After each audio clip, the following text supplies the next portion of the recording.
So tonight we come to the next section of our examination of Pilgrim's Progress, and this next section, as you can see, is entitled The House of the Interpreter. The House of the Interpreter. We left Christian having entered into the wicket gate.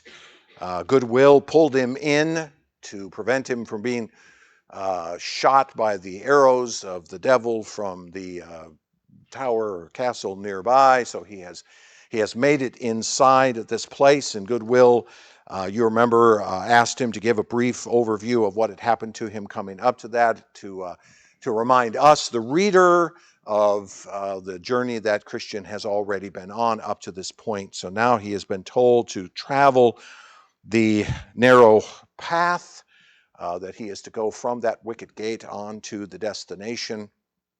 And so Christian is sent along, and Goodwill sends him specifically to the house of interpreter. Christian was told that he would get to that particular place, and so as we see in the last paragraph of the previous section, he girds up his loins, he addresses himself to his journey, and the other, that is Goodwill, told him that when he was gone some distance from the gate, he would come at the house of interpreter, at whose door he should knock, and this interpreter would show him great things. All right, so now we find him reaching that place. So the text reads into the next section.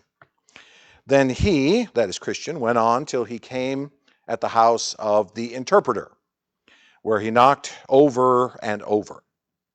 At last, the master of the house came to the door and asked who was there and what he would have. So Christian makes it to the door, and once again Bunyan puts into the story the fact that Christian must knock diligently for the door to be opened. You remember we saw that at the wicket gate, that he had to knock and demand to get in, if you will, and the same is here. And I think Bunyan's simply repeating the idea that these are the kinds of things that we as Christians need to be diligent about. We should pursue it. It requires effort and volition and will. Let's go and let's get to this place. So Christian says, I want to get to the house of interpreter. I want interpreter to show me great things. I'm not going to be satisfied until I see these great things. And so he knocks at the door a number of times until the master, interpreter, comes to the door. Now the man's name is Interpreter because he is going to make known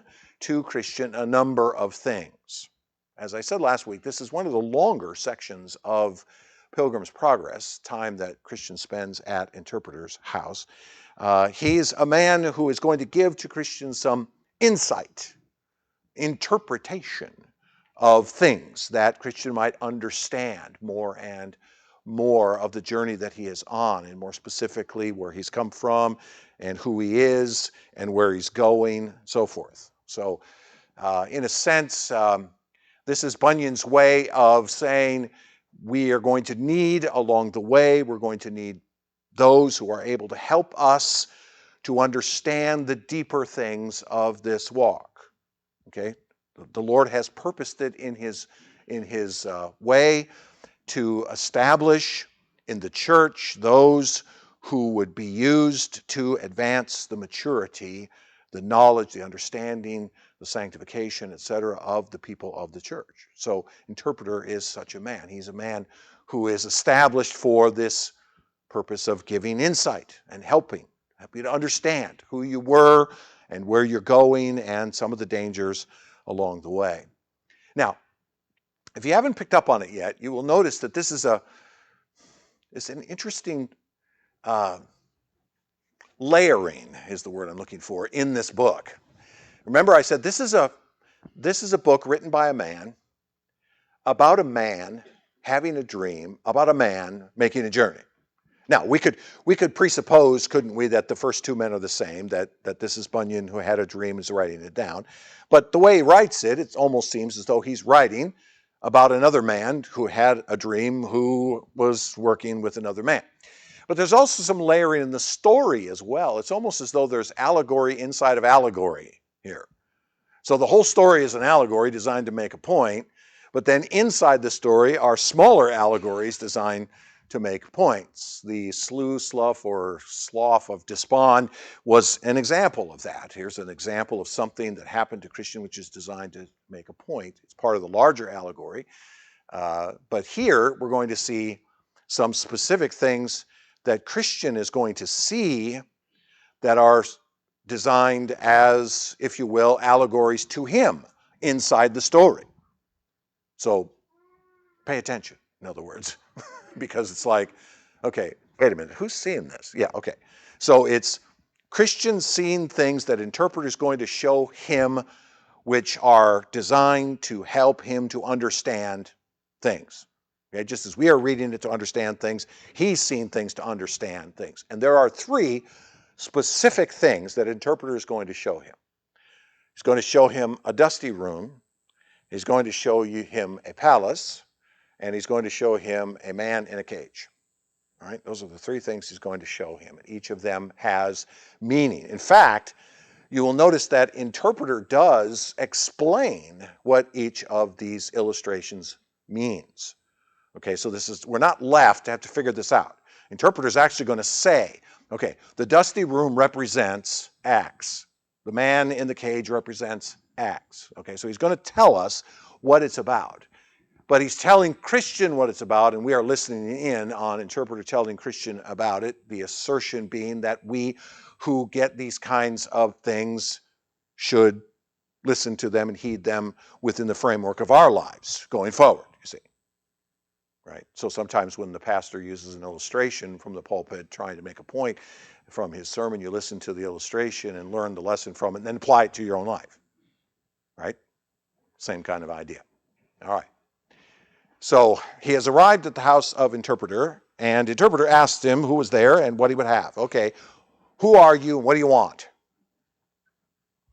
Sir, said Christian, I am a man that has come from the city of destruction, and am going to the Mount Zion.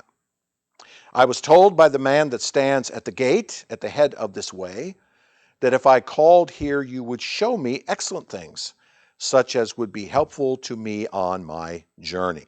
All right, so Christian comes to the man and says, I'm here because I was told to come here, but I'm come here because I want to hear excellent things. Tell me some things, give me some helps, some interpretations of things that I might understand this journey that I'm on. So I've made it past the wicket gate, and the man at the wicket gate, goodwill, has sent me to this place, and so now I am traveling this narrow path, and I've come to your house along the way.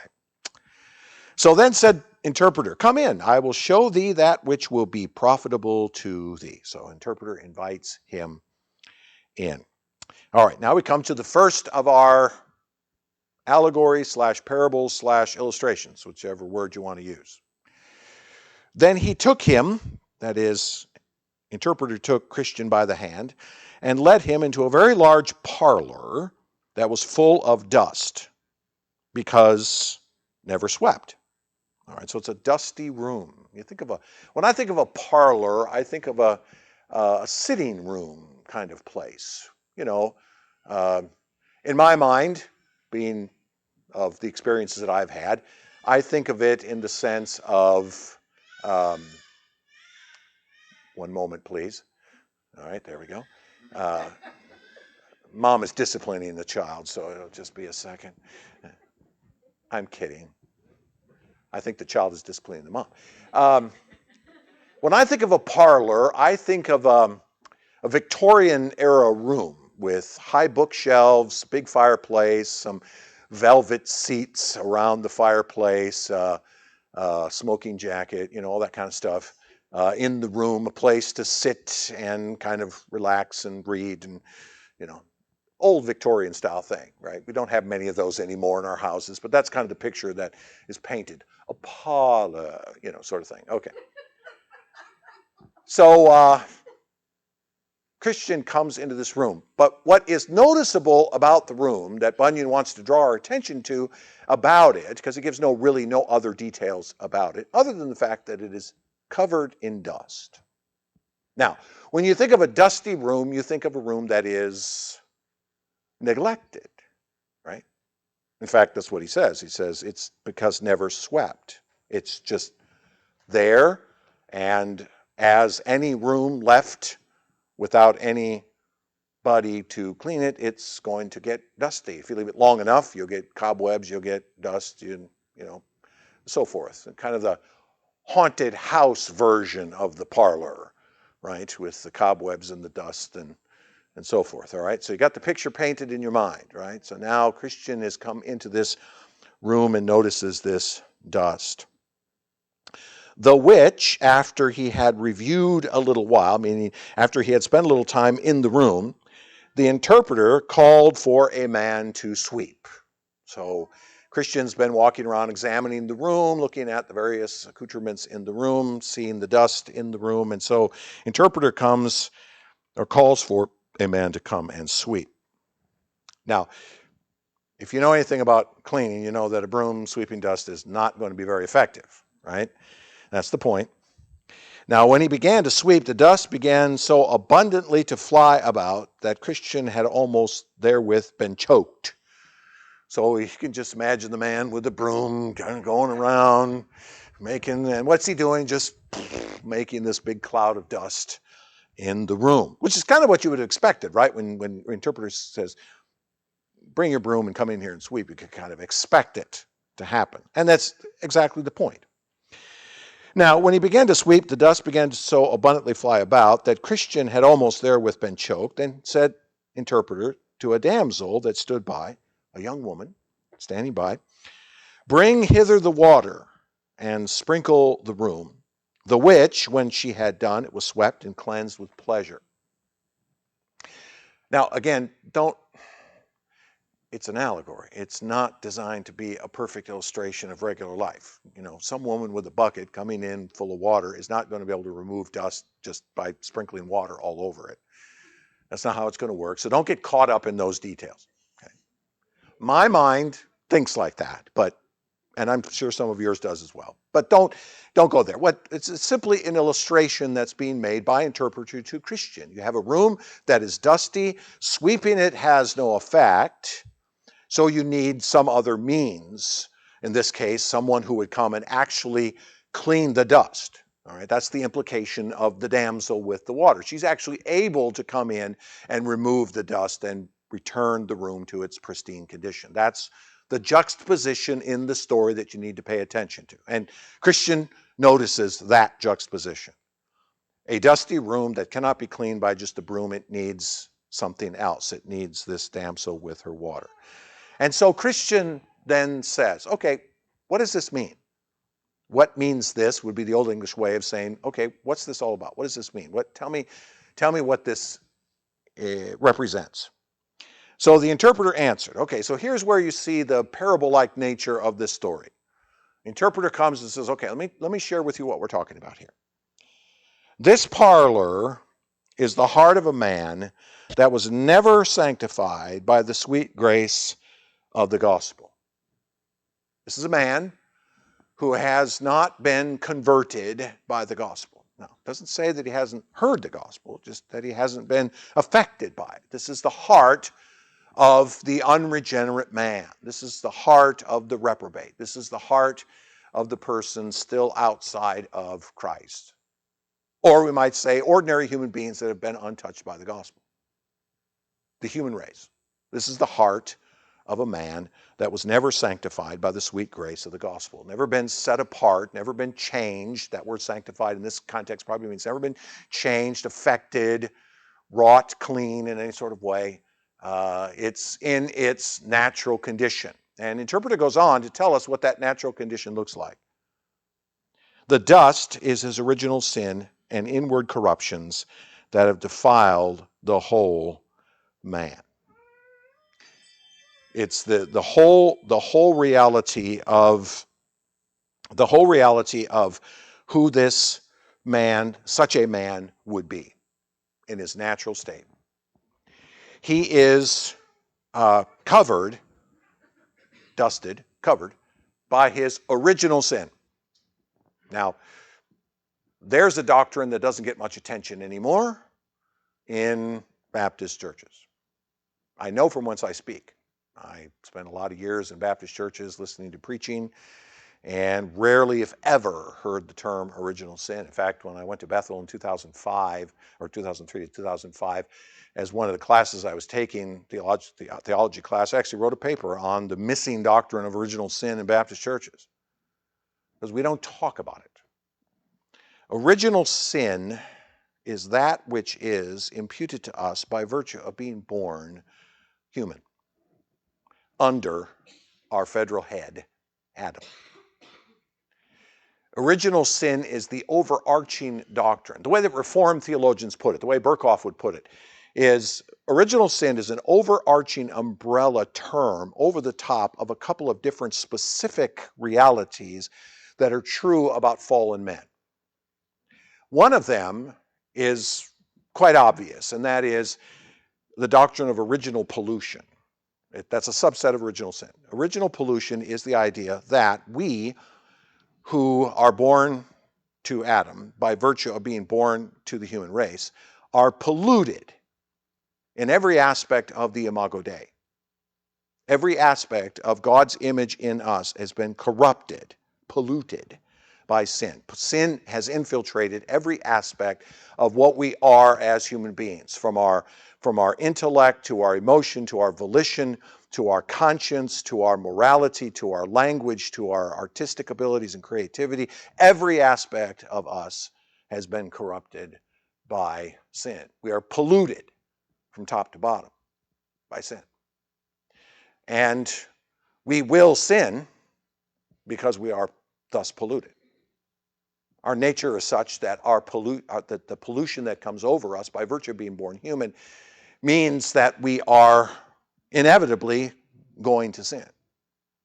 In fact, you might say we are going to sin just by virtue of being human, on the grounds that as humans we cannot even love God with much of our heart, soul, mind, and strength, much less all of our heart, soul, mind, and strength.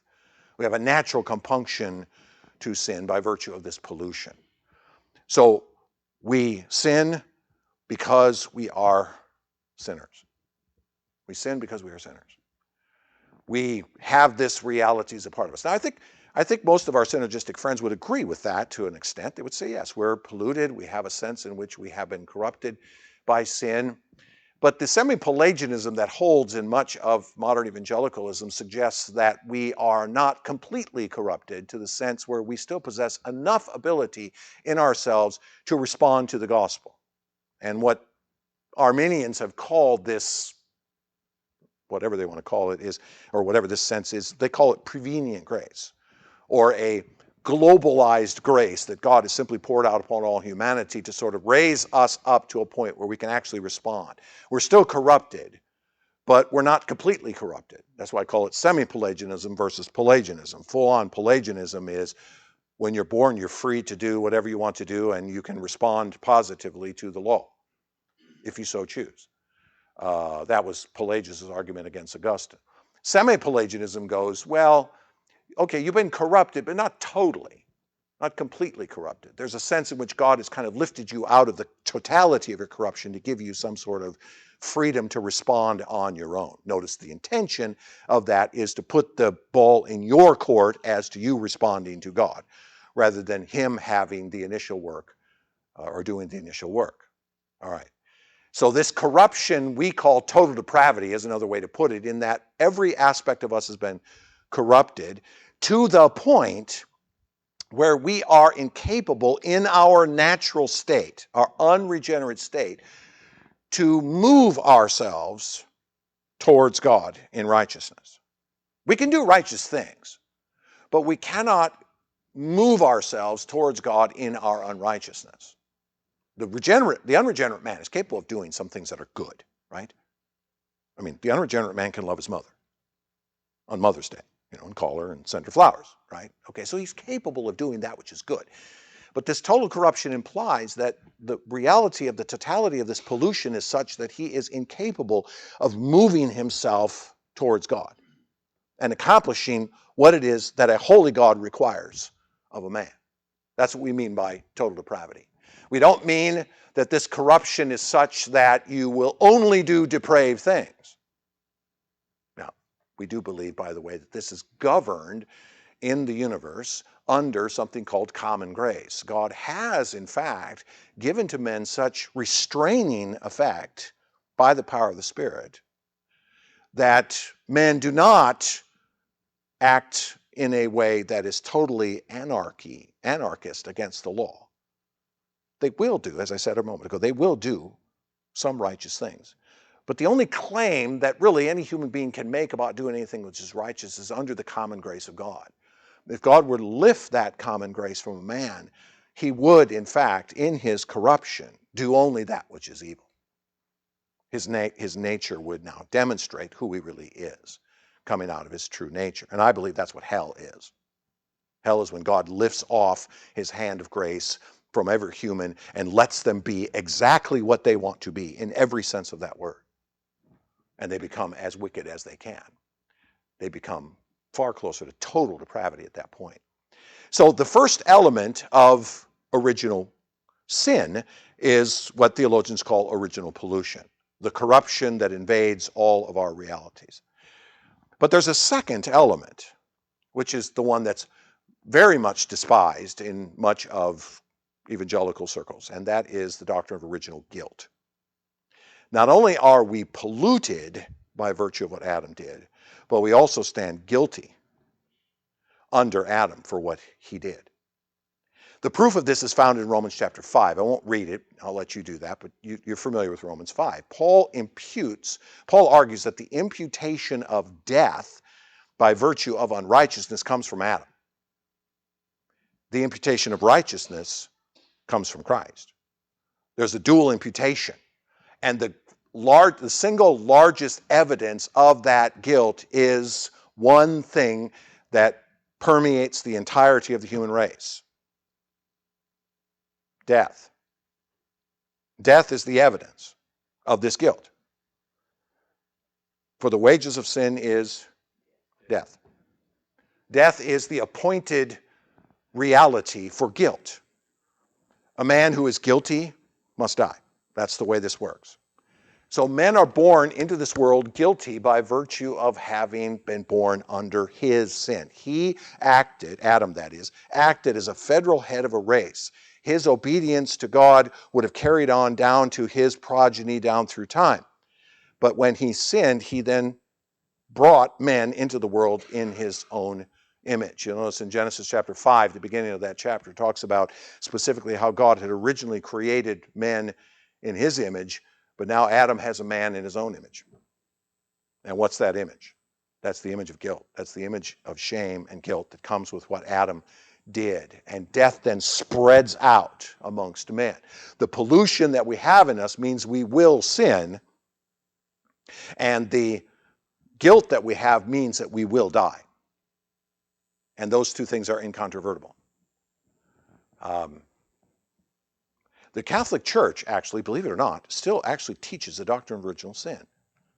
Now, their remedy for it is baptism, believing that original sin can be expunged through baptism, that you can be made back to a righteous state by virtue of baptism, that you can wash away your original sin in baptism and then live faithfully under the sacraments in order to infuse the righteousness that you need to complete the journey towards God. We obviously deny that baptism washes away this sin, because there's zero evidence in the New Testament that that's true. There's not a single thing in the New Testament that speaks of baptism washing away that guilt. If it were true, then we would all live forever if we were baptized, because the guilt would be washed away by virtue of the water. So original sin, this doctrine that interpreter brings up, is what is referred to here in this allegory, in this parable, as the dust. It permeates everything, as dust does. Permeates every aspect of the room, right? Everything's dusty. So we, as men, are born with this original sin. We are like this in our nature, and we have inward corruptions that permeate every aspect of ourselves. And those inward corruptions become exactly what comes out of us. Jesus said, out of the mouth comes, right? So it's down in the well, it comes up in the bucket. And so Our nature brings forth these things. Or, as we say, we sin because we are sinners. We're not sinners because we sin. We sin because we are sinners. Our nature is such, born into this world with original sin. So then he says, he that began to sweep at first is the law. All right. Christian has a little experience with this, doesn't he? Having gone up the side of Mount Sinai, trying to find Mr. Legality and Mr. Civility, he had some run-ins with the law. So I imagine his ears perked up when he heard this. He that began to sweep at first is the law. And the point, of course, is that the law cannot come and sweep away this original sin. No outward actions on the part of men, no matter how well-intentioned or thorough, can actually remove the nature or change the nature of the man. This is the fallacy that the vast majority of religions buy into. That outward deeds and actions can change the inward man. That's a fallacy. It's been a lie spun from hell from the very beginning of time. You cannot change what you are. You cannot remove your original sin by the actions that you take, which is why we deny the idea that your baptism can remove your original sin. It cannot. No outward actions can change your nature. The fundamental problem that we have is we are sinful, corrupted, and dead in our trespasses and sins. We are creatures incapable of moving ourselves towards God's requirements of righteousness. We don't possess the status, the stature, the nature to do that. Our problem is we're walking around as dead men, spiritually speaking. So something's got to change the nature of the man before his outward actions can be changed. So we in Reformed circles, we argue that the Ordo Salutis, the order of salvation, demands that a work of God must come before a man can exercise faith in God. Because the man left to himself in his natural state cannot and will not trust in God. If faith means to trust in God, then the unregenerate man will not and cannot trust in God. His nature is such that he is utterly self-centered. He's focused only on himself. His only concern is him. He believes nothing outside of himself. And so the natural man is incapable of dragging himself to God in any sort of way. It requires, we would see the Ordo Salutis as requiring a work of God first. And that work of God is the work of the Spirit of God to do, as Jesus himself says in John chapter 3, to make you new. The term Jesus used, that you must be born again. And the imagery is perfect because we're born into this world as sinful. So we need to be born again into this world as alive. That's the imagery that Jesus himself paints. Paul talks about us being new creatures or new creations. The Old Testament writers speak of the heart of stone being removed and the heart of flesh being put in. I will write my law upon their new heart. The person who is saved requires an action on the part of God to accomplish salvation. And so, in this illustration, the dust, the original sin, defiles the whole thing. But he who sweeps as he is the law. And so a man naturally thinks, well, I'll just do what God says and everything will be copacetic. When in fact, it doesn't change anything. In fact, the way this parable goes, in reality, the man who is sweeping has riled up the dust, hasn't he? Such that it permeates the whole room chokingly. In a sense, so at least when Christian walked in to begin with, it was relatively stable and he could still breathe in the room. But the law came along and made this mess out of it. Well, that's kind of the point that Bunyan is making about the law. That's what the law does. The law just makes a mess out of it. Ritual, religion, sacramentalism, philosophies, law keeping, moralities, all these things that we judge ourselves by, they don't make it better. They make it worse. They actually make it worse. You can make a very good argument here that the judgment of Christ will be more severe upon those who have attempted to keep the law in order to be saved than those who don't. You would think they would know better, right? The dust that gets riled up here is that sense of the law demonstrating just how bad the problem is. And that's ultimately what the law does. Even as we spent some time in Galatians and Malachi, the reality is that the law is not going to change who we are. It's not going to change who we are. No amount of outward action is going to change what we are. So what we need is something else. But she that brought water and did sprinkle it is the gospel. It's a picture of one who comes to try to fix it through the law, and the other who comes bringing the gospel, the sweet sanctifying work of this water that comes and makes cleansing in here. Where am I?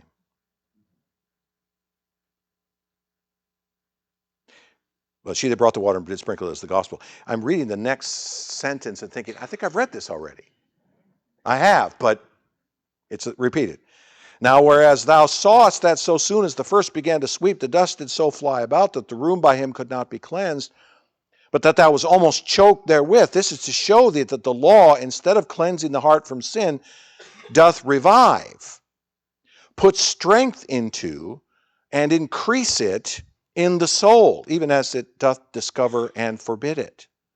Okay, so the law, Bunyan says, through this illustration, does this. Men who attempt to do these outward things in order to make themselves right with God, they keep the law, quote unquote. Well, here's what it actually does.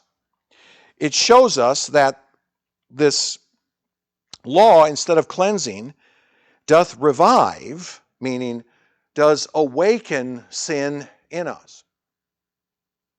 Paul describes this when he says that, I didn't really know what coveting was until someone told me not to covet. I think the best illustration is one we've used for a long time. Deb and I have used it for a long time. You tell a child not to stick something up his nose. What's he going to do? He's going to stick it up his nose. If you put a sign that says wet paint on a bench, what is the natural inclination? Is it really wet? Right? That's what the law does. It awakens sin in us. It actually, when the law tells us do not commit adultery, we are looking like, hey, I wonder why. I wonder why we shouldn't, right?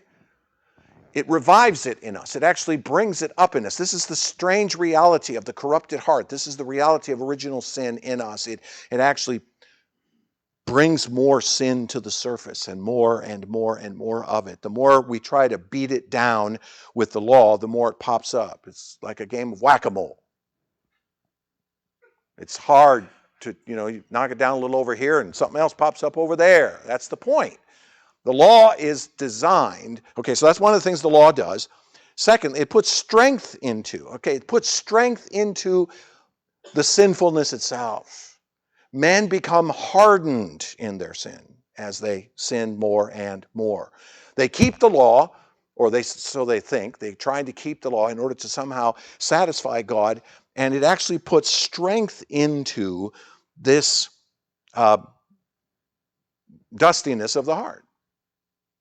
It makes us more and more callous to sin itself. Here's the irony of it. The more you try to keep the law, the more and more of it you don't. And the more and more callous to it you become. I've known a lot of religious people in my life. Of course, I grew up with a whole family full of them. And I don't find any of them, I've never found any of them who have become more and more excited over the years about doing it. It becomes rote, ritual.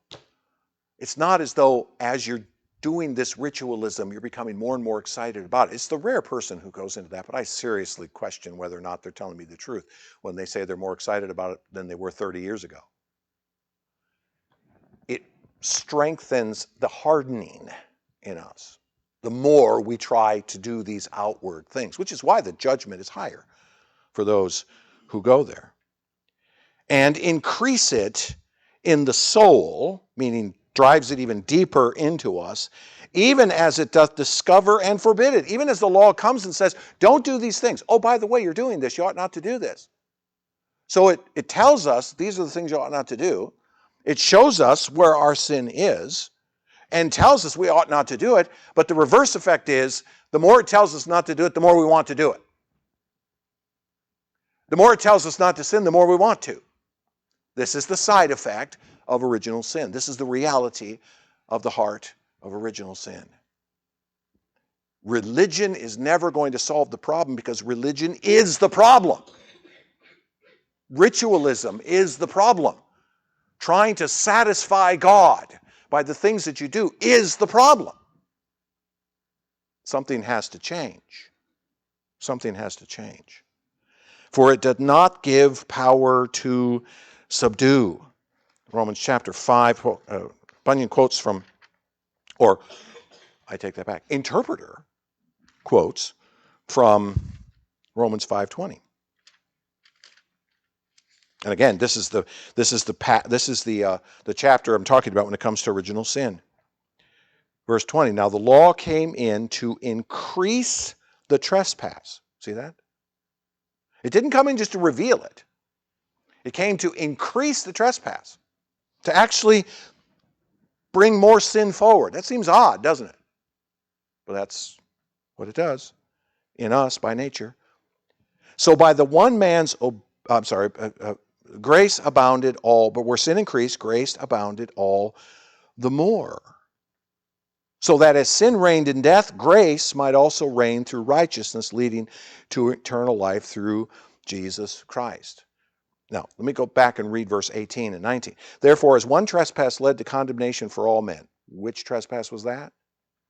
Adam's sin. So one act of righteousness leads to justification and life for all men. What act of righteousness is that? The cross.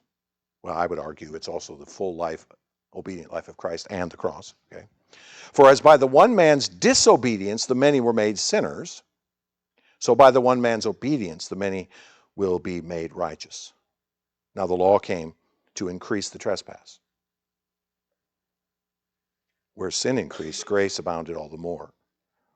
The contrast is between the law and the gospel. The picture that's being painted in this room is, on the first side of this equation, is this dust represents who we are by nature, what is our problem, and even if we attempt to fix it with the law, all we're doing is making it worse. Now, again, as I said earlier, don't you think Christian would agree with that, having spent some time on the side of Mount Sinai?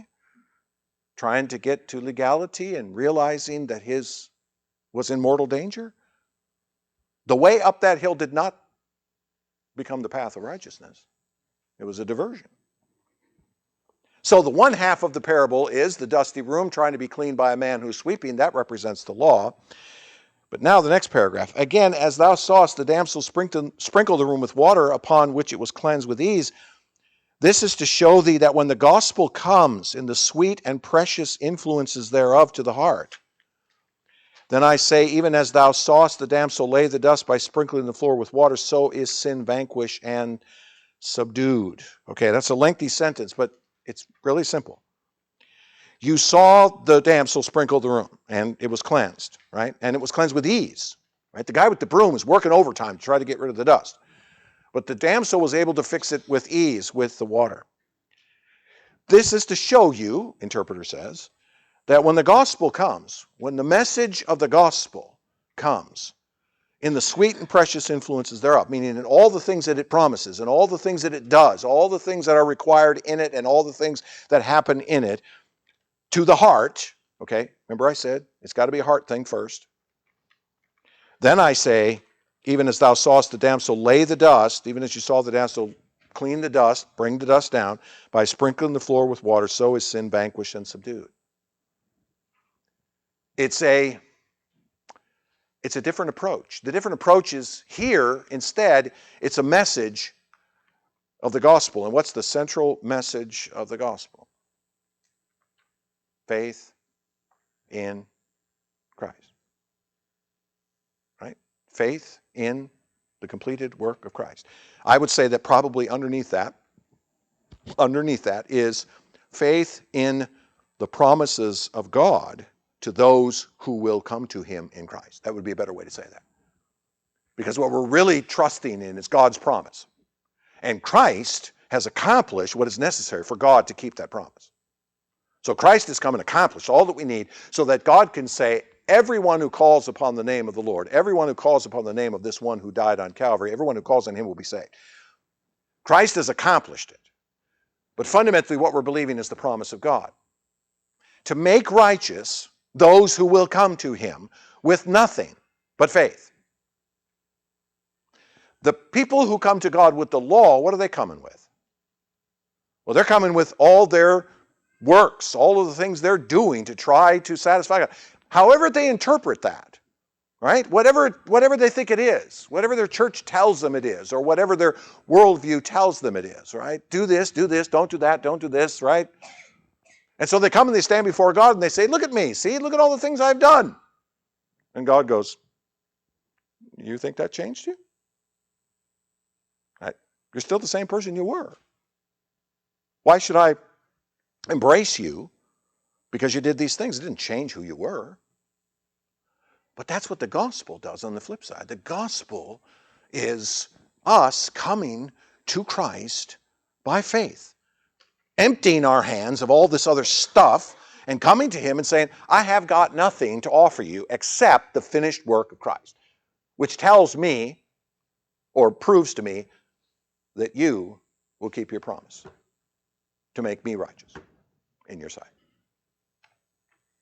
It's really that simple. Extraordinarily difficult to understand for human beings who are lost and dead in their sin, right? But for those of us whom the Spirit has come and opened our hearts to understand it, it's gloriously simple. The gospel message is, I've got nothing but Christ, period.